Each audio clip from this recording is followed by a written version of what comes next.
তাহলে হচ্ছে এরকম গেটআপে বের হবেন। Look what she is wearing. আবার সামনেটা দেখাও যে এরকম যেন না আর হচ্ছে এরকম কখনো যাতে না হয়, এবং সেই প্রেশার এই যেরকম এগুলো যাতে না হয়, তাহলে যে যার উপরে বসবে তারও কষ্ট, যে উপরে বসে আছে তারও কষ্ট। Thank you.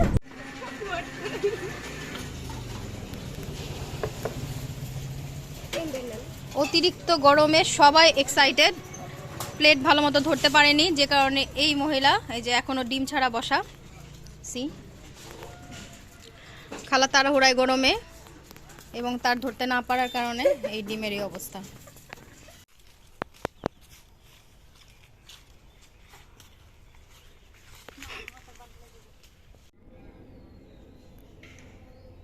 উল্টা কিভাবে?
আচ্ছা বাবু কিন্তু দিয়ে নিব।